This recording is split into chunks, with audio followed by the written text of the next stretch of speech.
அதிமுக பாஜக கூட்டணியை கண்டு ஆளும் திமுக நடுநடுங்கி போய் இருப்பதாக கூறியுள்ள ஆர்பி உதயகுமார், அதிமுகவின் ஒரே எதிரி திமுக தான் என தெரிவித்துள்ளார். தேர்தல் நேரங்களே அவரவர்கள் பாராட்டுவதும் அவரவர்கள் விமர்சனம் செய்வதும் இது தேர்தல் களம் சூடு பிடித்திருக்கிறது என்று அர்த்தம்.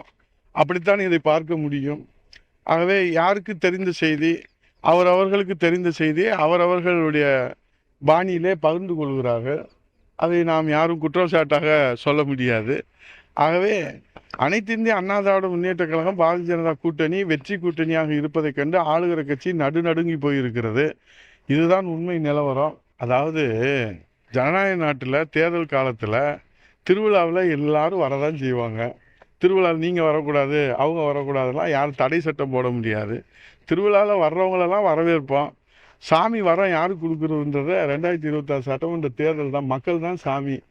மகேசன் தீர்ப்பு, மக்கள் தீர்ப்பே மகேசன் தீர்ப்பு. ஆகவே சாமி வரம் கொடுக்குற தீர்ப்பை பொறுத்து தான் யார் யாருக்கு யார் யாருன்றத, யார் யாருக்கு எந்த இடன்றத சாமி தான் தீர்மானிக்கணும், இறைவன் தான் தீர்மானிக்கணும், மக்கள் தான் தீர்மானிக்கணும், மகேசன் தான் தீர்மானிக்கணும். அண்ணா திராவிட முன்னேற்ற கழகத்தினுடைய ஒரே எதிரி திமுக, திமுக, திமுக. நீங்க ஒரு மக்கள் விரோத திமுக.